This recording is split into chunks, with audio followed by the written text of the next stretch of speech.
morning. Hey, good morning. How you doing, Pastor? I'm doing good. Yeah? It's a good day. What's new in your world? You took basically had the weekend off. You hardly I did anything at church. Yeah, so. this week at church is absolutely nuts. So I did. I didn't have anything on Saturday, which was nice. Mm-hmm. And then Sunday I wasn't preaching. Just youth group that night. Mm-hmm. So, but yeah, this week's crazy. I got chapel at Concordia. I got 2 wedding rehearsals and 2 weddings this week, a Friday and a Saturday. You should have just doubled that wedding up, those weddings, just at the same place, at the same time. Right. Yeah. Yeah. You. Dual weddings. Do you? Yeah. And do you? Okay. Do you and do you? Yeah. Yeah. But it's going to be fun. And I mean, I don't actually do that many weddings. Yeah, so oddly. Yeah. I think I only have 4 this year. Why is that? I don't know. I suppose. I don't know. But yeah, we only have 4 weddings this year, and it just happens to be that 2 of them are on the same weekend. But one of them did a Friday, and one of them did a Saturday, so I got that. And then Sunday we got the picnic day, and so it's just going to be a busy week this week. Yeah. And we got a lot going on with the building and stuff coming in, and making big decisions here on everything that's coming with that, the voter meeting and all that kind of stuff. So. Well, you'd said at one point, this may have been a week and a half ago, that you had something every evening for I do 2.5, 3 straight weeks, or something like that. Yeah. Yeah, that's coming up here. You're like, pray for my family. Yeah. That they don't forget me. Yeah. They should just get one of those fat heads. Of what I look like? Huh? Yeah. Just like stick it on the wall. It starts this Wednesday. This Wednesday I have 22 straight days of something every evening. So it's going to be busy. Take your vitamins. Yeah. Although I think Christine just took one of them off my plate, so good. That breaks it up. Yeah. Yeah. So you have 21. Well, out of 22 days. It's in the middle, so 21 out of 22 days. Yeah. Somewhere in there. But it's all good stuff, and it's all necessary stuff, and you have these seasons where you got to do stuff. But yeah, so it's busy this week, but it's fun busy. I mean, weddings, come on now. Yeah. I mean, that's not hard work. It's basically you read a script. Do you? I now pronounce you. And then we go eat. Yeah. Yeah. Lutheran wedding ceremonies are efficient. Yeah. Yeah, they're not Catholic. No. Those things are long. Yeah. I've only been to 2. I've done several Catholic weddings, and like I gotta prep. Oh yeah. Because I don't know what's going on. Mm-hmm. Like, okay, you're going to play this, and then you're going to sing it, and then you're going to play it, and then everybody's going to sing it. Do you sing Ave Maria? Yeah. You can. That's a high. Do you drop it a couple keys for you? Oh, you get up there, huh? Come on. Give us a little taste. It's too early in the morning. Ave Maria. Ooh. You got to get all the way up there. Let's hear it. Well, I don't sing it in a female voice, Pastor. I sing it in a male voice. I'm singing, Empressman, I'm a man. Ave Maria. I'm a man. No. I got a good Beckett story. Oh, let's hear it. So, school? No, school. He still doesn't understand that there's a girl in his class that doesn't speak English. I forget what her name is. I think it's like Eliana or something like that. And she, bless her heart, kindergarten, how terrifying. Her mom she doesn't speak any English. So she's like there and they're learning, But I mean, that's a process. Beckett, he'll come home and be like, she doesn't talk to me. I'm like, Beckett, she doesn't understand what you're saying. Yeah, she's rude. She doesn't talk. And I'm like, she's not being rude. We're trying to explain to him. She doesn't understand the words you're saying, But he's funny. But we take turns praying at dinner. And it's always fun to just hear what's on their little hearts, And Beckett led the other night. He goes, "Dear Jesus, thank you for this food. Thank you for our family and our friends. And Lord, please bring George Washington back from the dead. And let all our grandmas and grandpas eat lots of mushrooms. Amen." And the whole family's just dying laughing. And I'm like, "Buddy, why George Washington? Why do you want George Washington to come back from the dead?" He's like, he just looks at me. He's dead serious. Like, gets this very serious look on his face. He's like, Dad, he's really dead. Like, really, really dead. Like, okay, that's okay. And he's like, and why the mushrooms? Why did the grandparents need to eat that mushrooms? That actually is my concern. Yes. And Who's he was been talking to him? Yeah. and he was like, I was like, why did the grandparents need to eat mushrooms? And he's like, because they didn't eat mushrooms. It's like, all right, this is what's rolling around in my 5-year-old's head. So are they studying? No, I have no idea. Who knows where he picks this stuff And up? he'll never tell you. Well, you can't get it out of him. Right. You know, you ask him one question, he's off on another. Gone. Yeah. Yeah, we're done with that. Yeah. Yeah. You can't go back. So, yeah, that was our prayer the other night. And I just, he's a cute kid. I love him. Oh, my goodness. Bring George Washington back from the dead. Let's get those mushrooms going. Yeah. So, but, yeah, the kids are good. gotta Peyton's ask him volleyball about that. team got a big win. Yeah, life's good. How's your life? Good. It's fine and dandy. Yeah. Nothing to report. I got nothing going on. You know? Nothing exciting. My mother-in-law did have hand surgery yesterday. Mary. Yeah. Okay. What about gigs? You got any fun gigs coming up? I got a wedding. Right. I'll see you there. Got that wedding gig, yeah. A couple of like fundraising events. Yeah. Or like nonprofit things. But those aren't this week, so I don't think about them. I'll think about them when they're Yeah. The next day. a few days out. Yeah. Nebraska got a win. Not that either of us care. I played for a wedding this past weekend. I missed the whole thing. Yeah. Yeah. I missed the whole thing. I got home late and just turned the TV on for sound or noise. It was like midnight on Saturday, and then I got like a notification that there was, an upset alert notification about Colorado State. Yeah. What a I was game. like, I want to watch that, but I knew that my heart rate would get up, and then I'd be up all night and be really dragging. Oh, speaking of next heart morning. rates up all night, I know you'll sympathize with me. Last night, getting ready for bed, hop into bed. I'm laying there. Joe's coming around. She's getting ready to hop into bed. She goes, "Ooh, a spider." I was like, "What?" I hop out of bed. There he is on her side of the bed. Oh no! Big, just crawling. On the bed. Yeah, and she grabbed it, and got him. And I was like, I don't know if I can sleep. And I laid awake for like another, I don't know. It might have been an hour. She went right to sleep. Oh, no way. I was like, Joe. She's like, it was just a spider. No, you gotta. I was like, he could have friends. Yes, you gotta get a hotel room. Yeah. And then sell your home. Right. Just start all over. On our bed. That is so. Did I tell you, like, this is years ago, but I got bitten by a spider in bed. That happens, yeah. And I didn't know what it was, but it got really, really bad over the next few days. So I went to the doctor for it. Like, it was that bad. Like I wasn't sleeping, and not because there was a spider in my bed, or whatever I thought. I didn't know. I didn't see it. Happened in the middle of the night. So how do you know it was a spider? Well, okay. So I went to the doctor, and I was like, this crazy thing. I just felt this pain, and now it's like it's bad. And they're like, oh, we think that's shingles. I was like, shingles? Whoa. I was not my current age. This was years ago. And I was like, I don't think it's shingles. Yeah. And so, they just monitor it for the next several weeks. And they're like, no, we think actually that was a spider bite.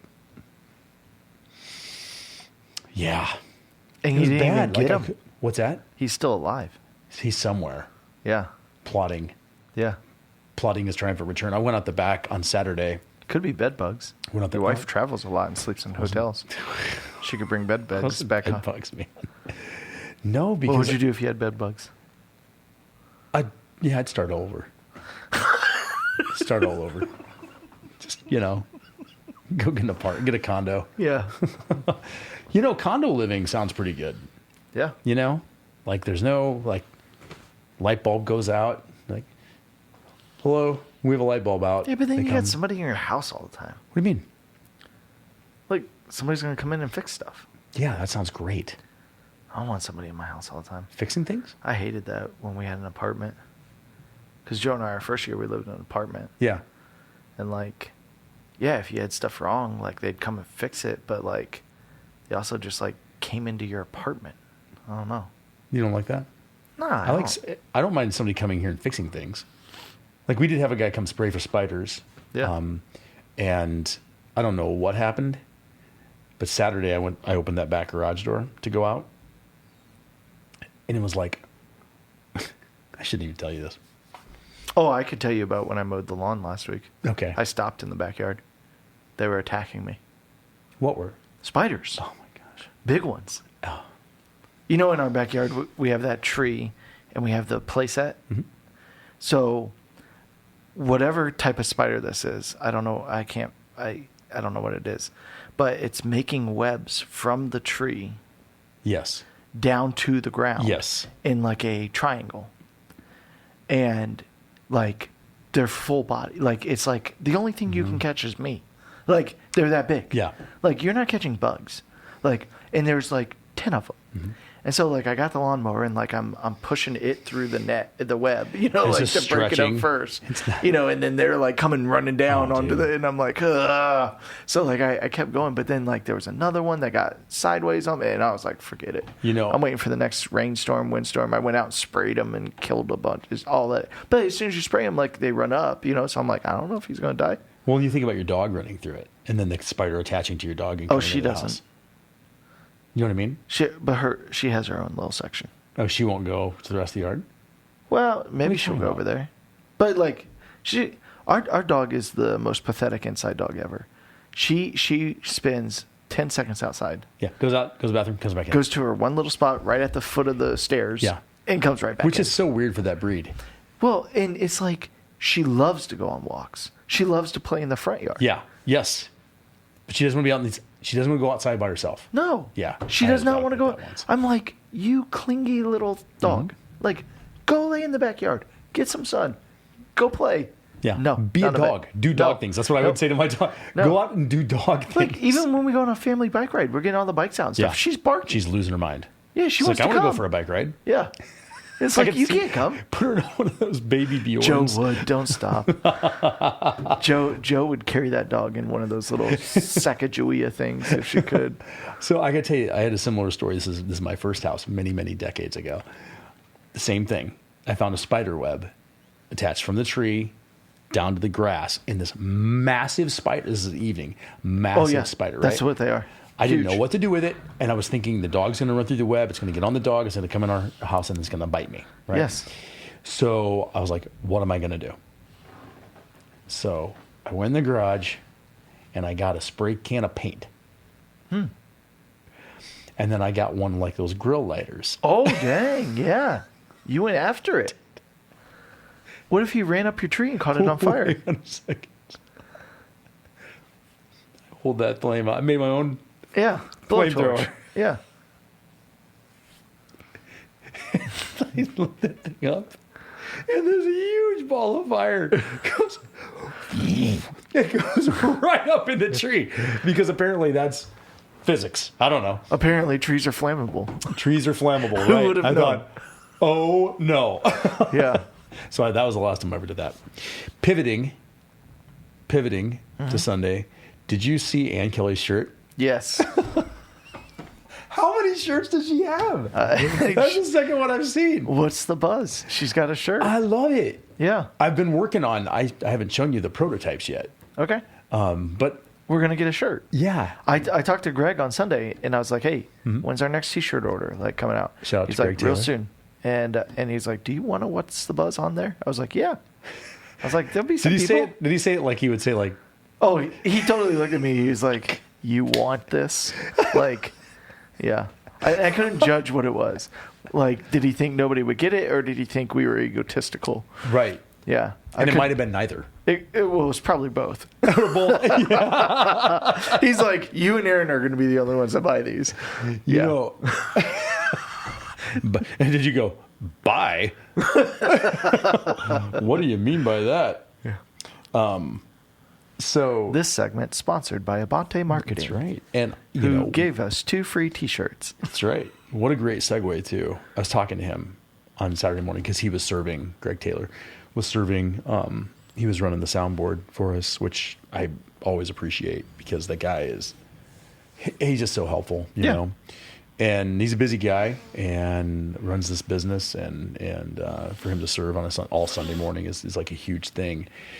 We were talking about his management style of employees, and particularly how he gives employees, not like second chances or third chances, but gives them like 11 chances, 12 chances. And he's seeing the fruit of that in some of his employees. And it just made me think. I wasn't even thinking about the message, quite frankly, or the connection at that time. But it really does speak to how somebody like that, who not a church worker, uses their vocation. Yeah, to pour into people. I thought you were trying to say this because you know that our quarterly reviews are coming up this next week. Oh, no. And you're trying to soften me up. What are you talking about?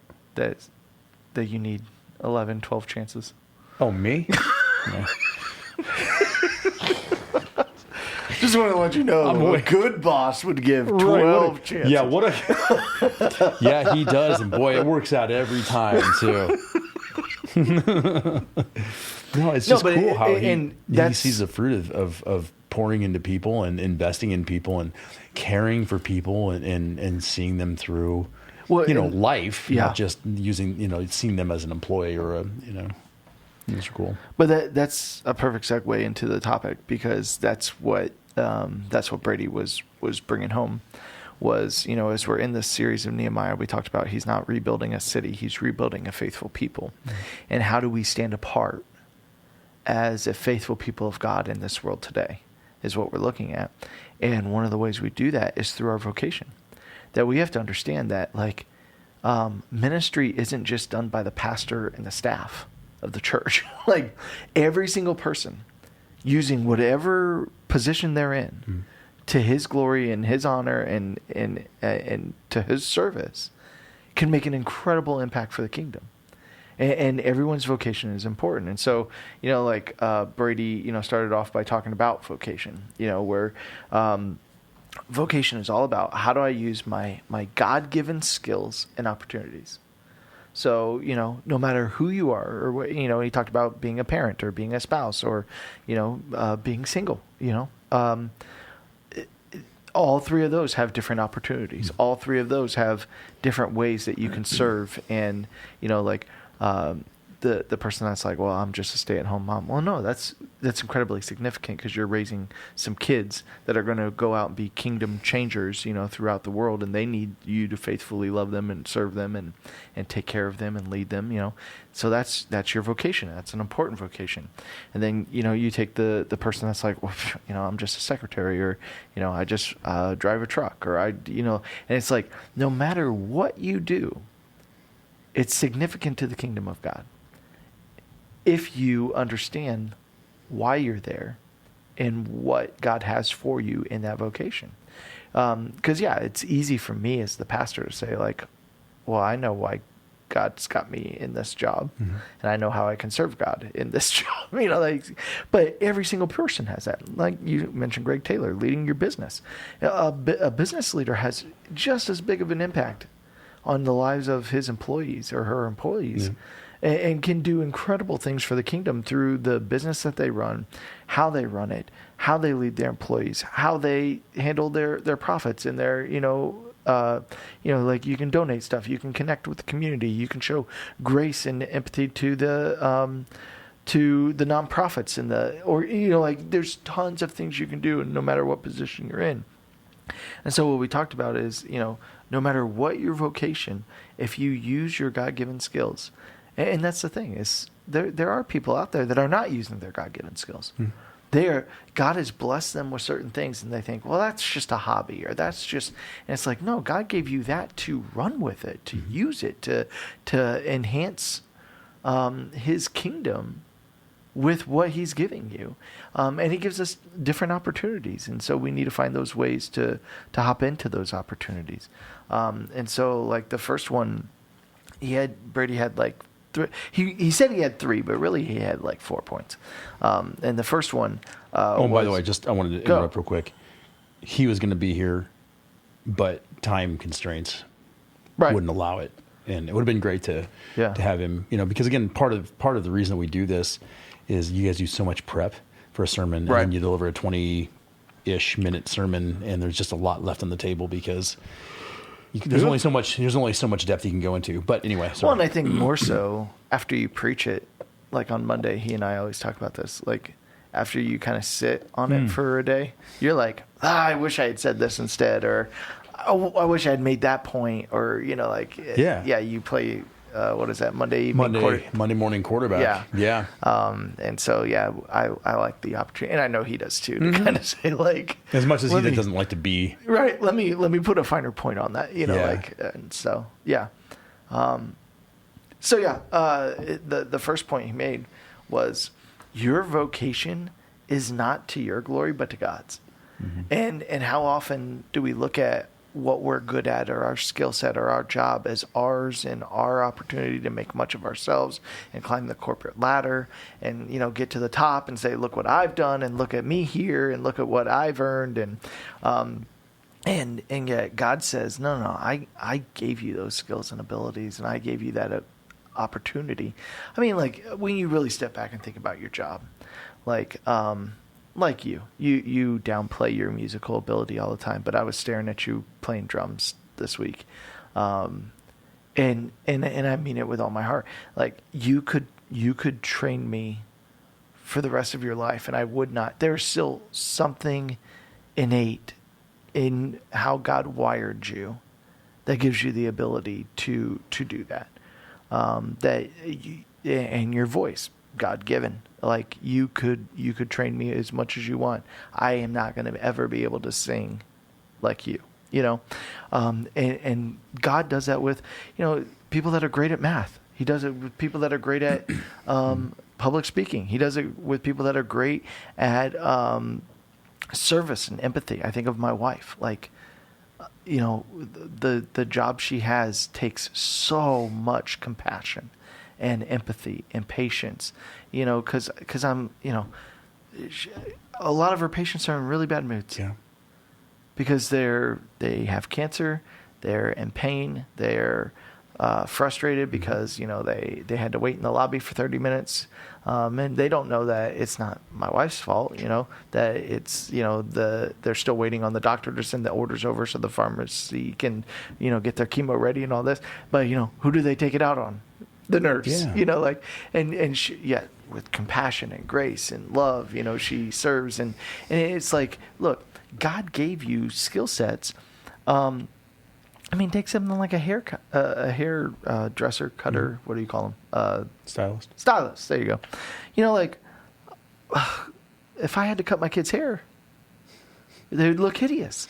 But there are people that, mm-hmm. that's their, they have that artistic mind, and they can go and do those things. And no matter what your job or your role is, God's looking at you going, I gave you those skills. I gave you those passions. I gave you those opportunities. And you think your resume stood out to all the rest? No, like I orchestrated that. I got you in where I got you in, and I blessed you where I blessed you. And there are times we work against what God, God's opening doors, and we're sledgehammer and open other doors because we want those instead, and then we're angry at God. Oh, I hate my job, and I hate my God. And God's like, yeah, because that's not where I told you to go. That's not the door I opened for you. You busted through that door because you were chasing after this or this or this, and that's not what I wanted. But, the first thing that we have to recognize is God gives us our vocation for His glory.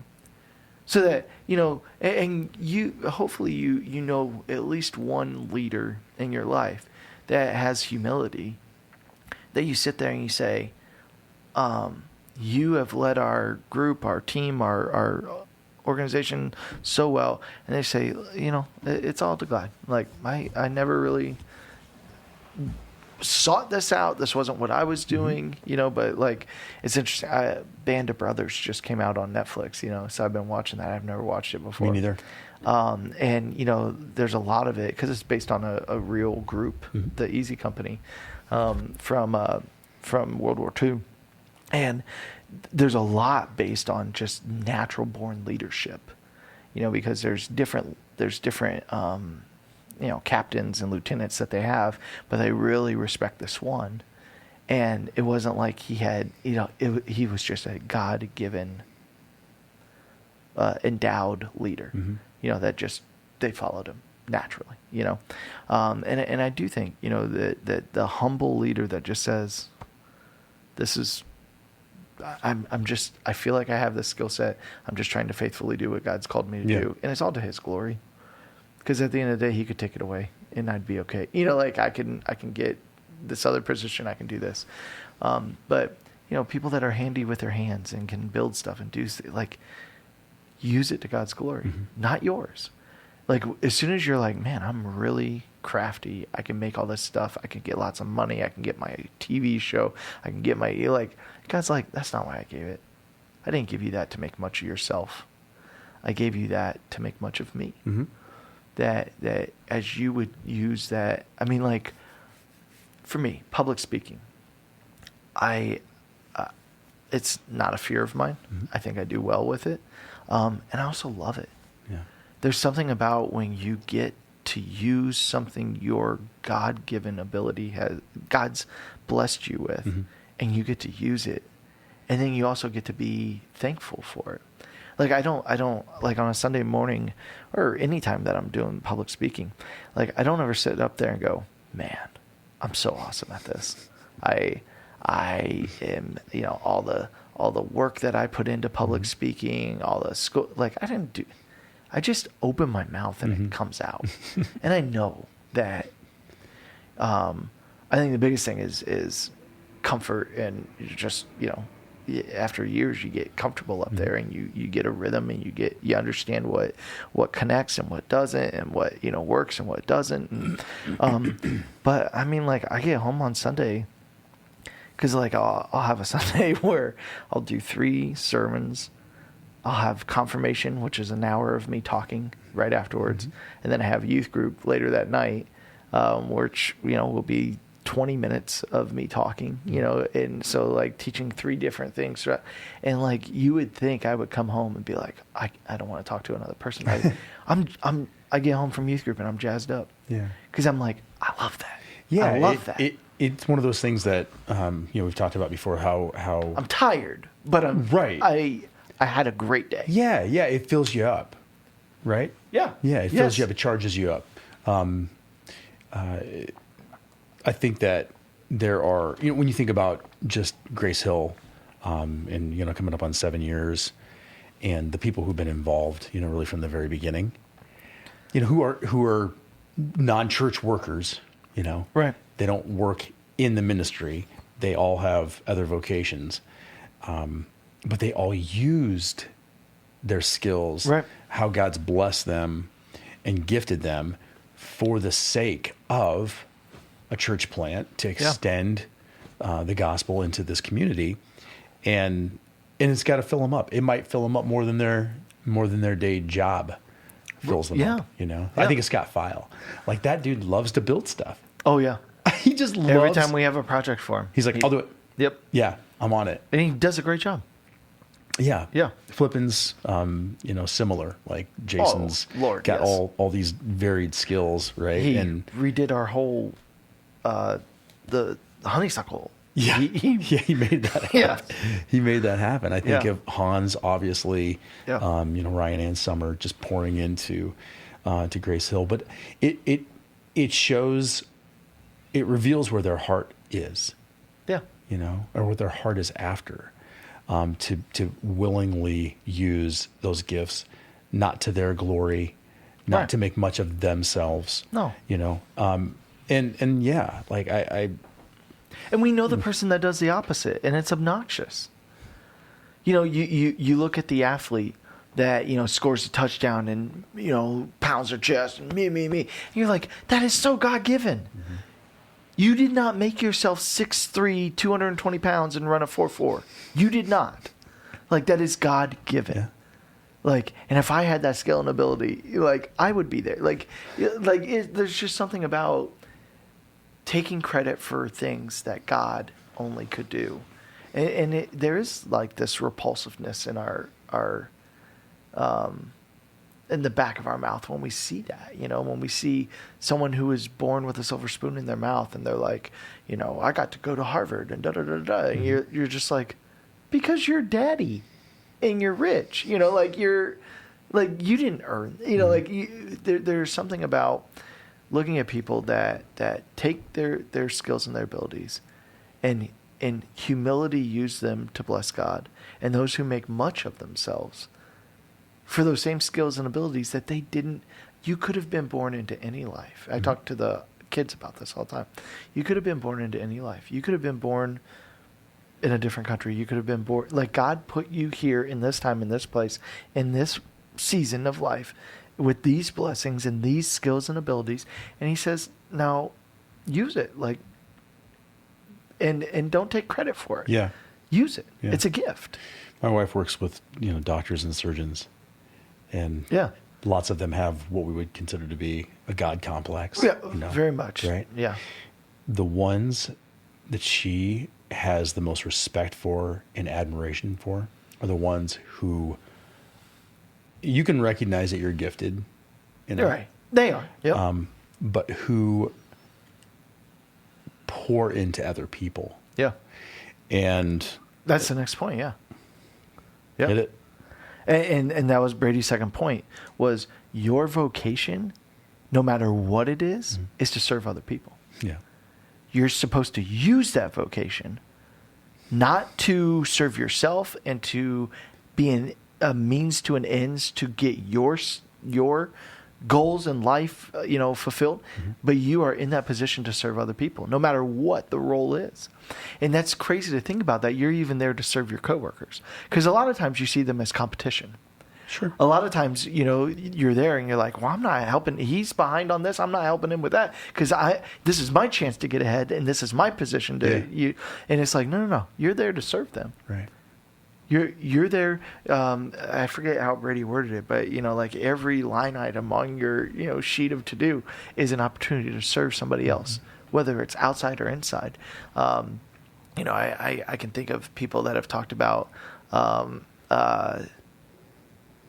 I can't say too much, but there was somebody at our church who, and I think this is like an extreme example, but they had a relationship with a client, and a business client, and they very much had maybe a decade relationship with this organization, and their business was going to shortchange them, and somehow, like, they knew that, like, this client was about to get a shaft, and they said, at the end of the day, I have to be who, I know, I have to sleep with, knowing what I've done and who I am.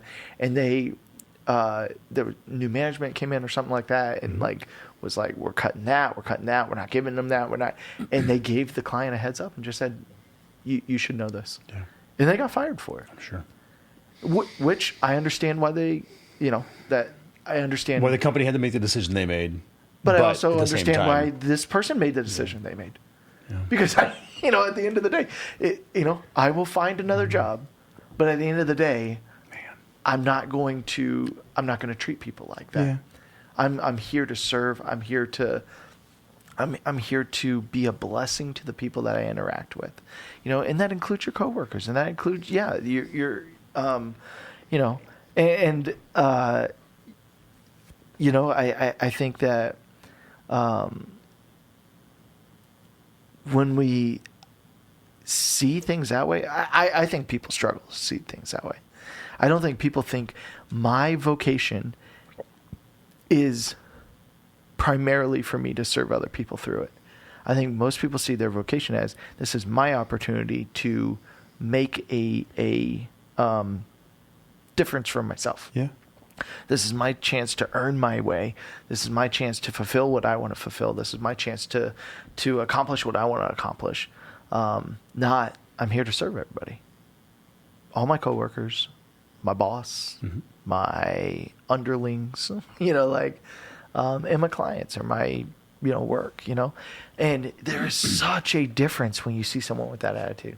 You know the difference when you call one organization and the person on the phone is a pain in the butt and, hates their job and could care less about you. And then you call second organization and that person goes above and beyond because they're like, hey, what else do I got? I'm here to serve. I'm in this job. I'm going to serve. Yeah. And I'll help you out. Like, you're like, thank you. Thank you. That someone cares. That someone cares enough about their job to do it well. And take care of the customer, take care of the client. Or, when you have team members like this, at Grace Hill, we're blessed that we're not very siloed. It's not like you if you sit at our staff meetings, and we're a small enough organization that's true. It's not like if you sit at our staff meetings, someone goes, "That's not my job, that's not my area." Like, we literally say, like, I don't know. Doesn't Brady say that? yeah, right. Brady, yeah.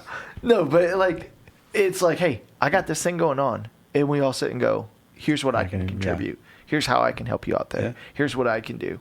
And organizations and businesses, God says he puts us in our vocations to do that, which really tags into Brady's third point is you have the opportunity to witness Jesus through your vocation. For sure. That God did not put you in that place to simply for you to provide for your money. Yeah. Like God gives us our vocations to earn money. Yeah. To provide for us. That's one of his ways of providing, is giving us jobs to do that.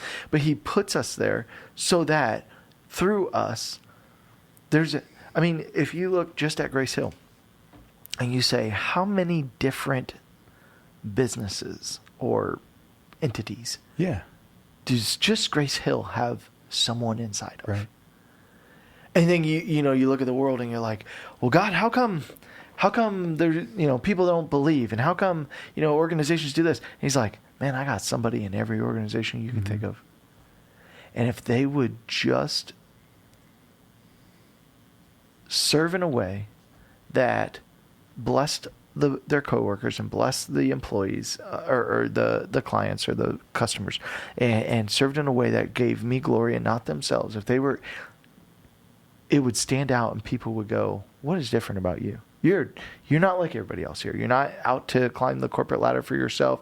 You're not out there, trying to, cut throat and push yourself to the top. Like, what? Well, I'm a Christian. I think God puts me here to serve and to bless and to, like, you have the opportunity to witness who Jesus is through wherever you're at, through your school, through your, business, through, in the way we conduct it,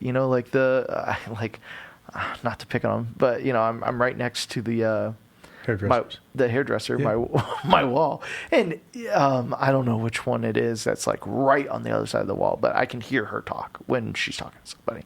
Like the others, I can hear like, but I can hear conversations when she's right there. And people are like, oh, your walls are that thin. No, she's that loud. Yeah. Like she's talking over a hairdryer and stuff like that. Right. Like she's that loud. But like, but I catch things and stuff. And like, even though things like not gossiping. Yeah. Not throwing people under the bus. Building people up and encouraging people. And not like, in no matter what role you have. If you can give, because there's times where like I'll hear people talking next door and like she's giving advice and stuff, and I'm like, no, don't follow that. Don't do that. That's only happened like once or twice. One of my kids is going to be a hairdresser. I can just feel it. I can see the trait. Yeah. I can see the. Yeah. Because when you're talking about like all the gossiping and stuff, like I can hear this kid's voice. Yeah. But there's lots of jobs like that, like a, what do you call it, dental hygienist. Mm-hmm. Like, you have somebody trapped in a chair for an hour, like, and you could have a huge impact in their life. We have a Wendy Cincinnig. Man, I can't think of anybody else I would want to, our volunteer of the month. Like, I can't think of anybody else I would want to have someone taking an hour of someone's life to just pour into them. Pour into them. You know, and it takes courage. It takes boldness to be that person, because you might look at it in a way that it exposes you a little bit. You know, particularly if you're in a competitive environment. Oh, sure. Where you might not get an edge over one of your coworkers because of how you conduct your business. You might open yourself to some criticism because if you're living out your faith at work, like we can expect that, and Jesus said that, we'd expect it. But you can go back to the Bible and look in the Old Testament at the shrewdness that some of the workers worked with. It's not like they didn't have goals or aspirations. It's that they did things in an honest way, and God blessed it. They, like you have a chance to cut corners in the office because it's competitive, and I'm not going to cut the corner, but I'm going to trust that God's going to bless it. Mm-hmm. And even if he doesn't, okay. But it doesn't mean like you're always getting stepped on and you have to, always, you can still, God says in the Old Testament multiple times that he blesses those who bless him. Yeah.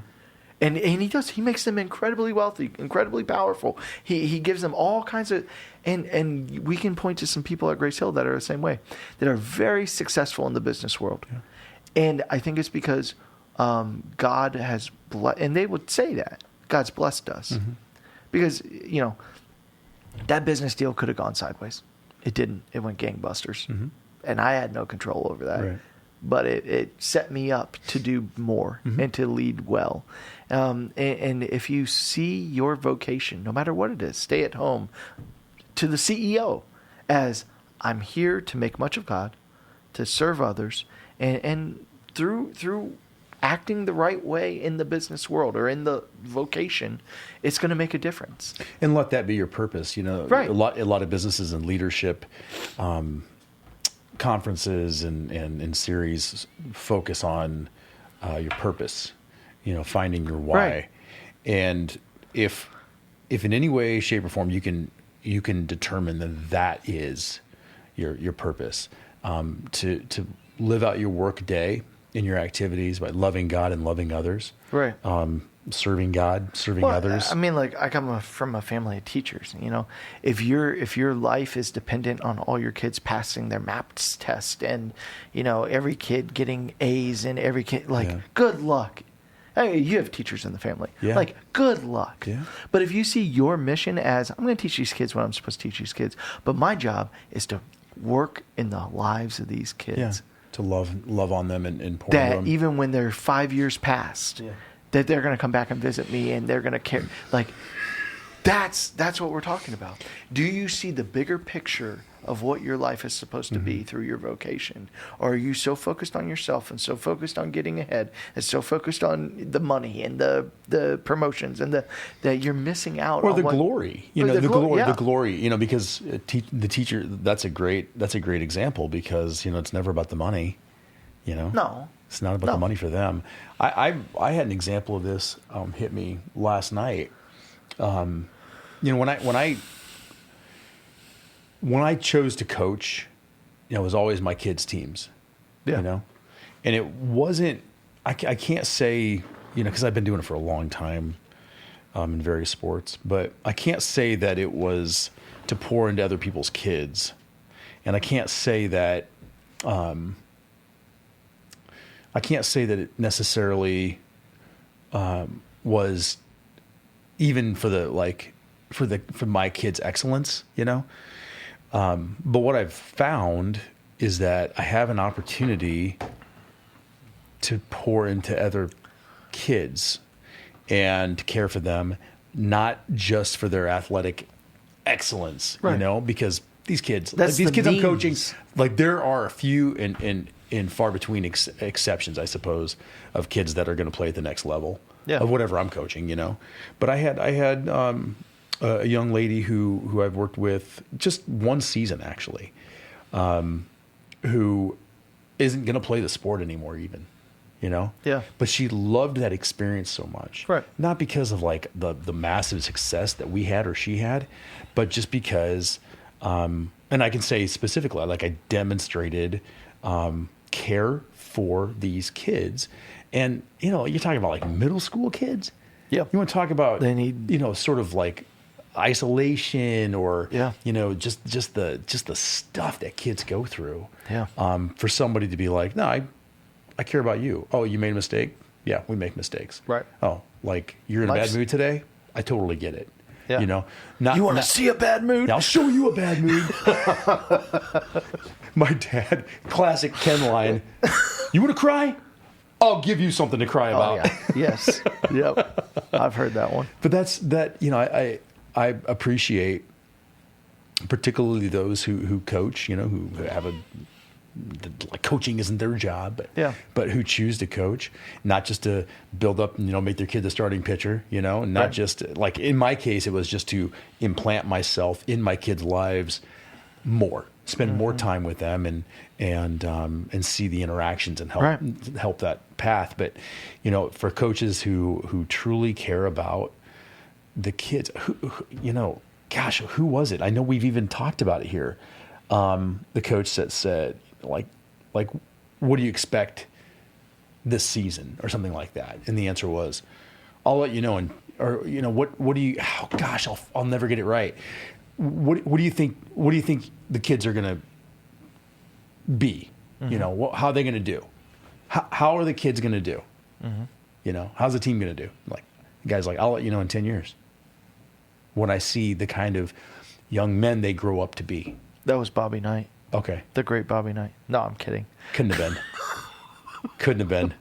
I'll choke slam your kid into success. Yeah. I can't remember who it was, but I don't know. But that's a I great love line. that line. It's like, you know, come on, like let's keep perspective here. Like you're pouring yourself in to these kids' lives, and you want them to be successful people, right? You know, not. And that's the thing when you're working in a competitive environment, which you've done, you've worked in the secular environment, and you know, everybody's got a family. Everybody has stuff going on in their lives. Everybody has, you know, incredible things in the background that you don't even know about.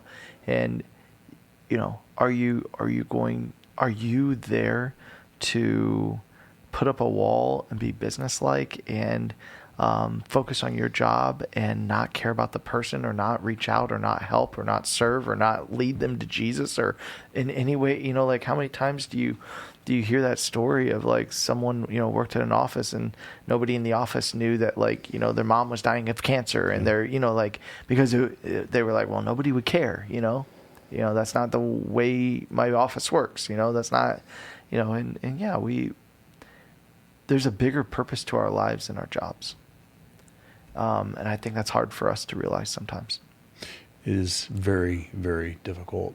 Because our jobs take up the majority of our lives as when you're an adult. Yeah. Like that is, I mean, and my job's a little different. I get that, but like, well, it's easy for you, Pastor. Right. But I mean, I'm guilty of that too. That like, I think about the job of my job, a lot, probably the most, more than my family at times, you know, some weeks where I'm thinking about what am I, you know, like, and it's like, I don't have this job for it to be a job. I'm here to serve. I'm here to bless. I'm here to be a part of what God's doing and to make a difference. And at the end of the day, if, you know, I don't get X done, then I don't get X done. But did I get the most important thing done? You know? Yeah. And I think all of us can see that. And, you know, I think it's really hard for the stay-at-home person too, you know, to sit there and be like, I'm just doing laundry all day, and I'm just cleaning all day, and and it's like, no, you're not. No, you're not. You're modeling to your kids, you're modeling to your spouse what love and compassion and empathy and service is. There's 100 things that you do that you just take for granted. Like that you yourself take for granted. I'm sure there's 100 things they take for granted, but that make an impact on your kids that you don't even know.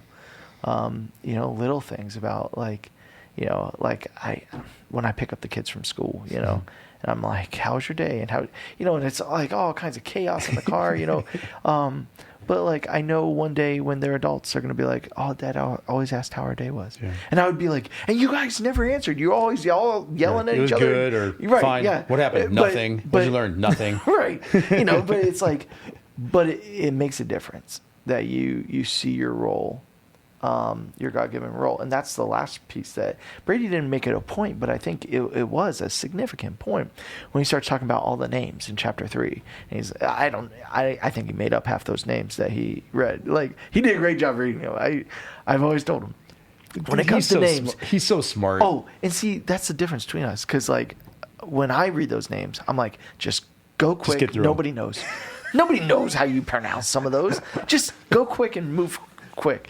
Brady, like, he practices every single one because he nailed them. I was watching. I was like, yeah, I guarantee that is probably how you say that. That's the like, exact he has probably looked it up and he has figured it out. But anyways, like, all those names, because all of chapter 3 is like a whole bunch of names. Like, this person built this part. This person built this part. This person built this part. And the significance of that, and Brady talked about, is like, we're not individuals. Like, we, the believers, are placed exactly where we were placed, and we are all part of the body of Christ. We are all part of the same team, and every single one of us, like, God doesn't look at us and go, okay, my doctor over here that's working in that hospital and spreading Jesus is way more significant than my cement truck driver over here. Like, it's kind of like how it's the same thing with sin. God doesn't look at our sin as, oh, that's a bad one, and that's a not bad one. That's a little one. God looks at all sin as sin. And God looks at all of us and our roles and our places in the same boat. Because to God, like, we make distinctions about who's greater than others based on monetary. I mean, that's how we do success. Like, and if you're making $600,000 a year, you're more significant than the person that's making 30. We think that way. Yeah. Does God? Or does God say, hey, I need somebody to work at the Hobby Lobby and spread Jesus. Yeah. I need somebody to work at UNMC and spread Jesus. Yeah. Boom. I'm going to bless you so you get there. I'm going to bless you with your skills and put you there. And God doesn't go, and you're more significant and you're less. God goes, you're both given the same opportunity. And at the end of the day, I don't love this person more and you less. And at the end of the day, all of us come to the kingdom and all of us are rewarded for a job well done, good and faithful servant. And there are Bible verses talk about that we store up our treasures in heaven. And like, there is a reward for a job well done. Yeah, no matter where we're at. It's very much like a loving father with his own children. You have a lot of kids. Right. I have a lot of kids. And if one of them ends up being a doctor and one of them, works at Chick-fil-A, I'm not going to love them different. Well, to be fair, you'll probably love the one that looks at Chick-fil-A more. Yes. The doctor would be like, shut your mouth. I don't want to hear about that gross stuff. I don't want to hear what you cut open and looked at. I'll run later, okay? Yes. I got to eat this chicken sandwich. Yeah. But that's the way I look at it, is that, I don't love or favor any of my kids over the other. And, it's interesting how different they are from one another, just like your kids. Yeah. And you love that uniqueness in each one. You love how God's blessed them with different skills and different, abilities. Yeah. And you celebrate all of them. Yeah. And you pour into them equally. Yeah. So it's much the same as our loving Father. Uh-oh. Forgot to put my phone on silent there. That's okay. You're on call. Yeah. But I think when we look at the whole picture of what God is doing, how God looks at it,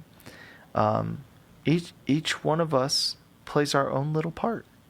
Like, some of those people in chapter 3, they built the gates and they had big jobs. Some of the people I'm on this section. And God didn't go, hey, that gate builder is more than. God just said, I'm going to build a wall and all of you are going to be a part of it. Yeah. And God looks at us the same way. I'm gonna grow my church, and I'm gonna do that by putting you guys all over the place with different skills and different abilities. Some of you are gonna be in public schools working. Some of you are gonna be in private schools. Some of you are gonna be at hospitals. Some of you are gonna be grocery clerks. Some of you are gonna drive trucks. Some of you are gonna. I'm gonna spread you guys out. I'm gonna give you different opportunities. I'm gonna open doors and shut doors. I'm gonna put you guys everywhere where you're supposed to be, so that you can make a difference for me in this world. To be exactly where you are.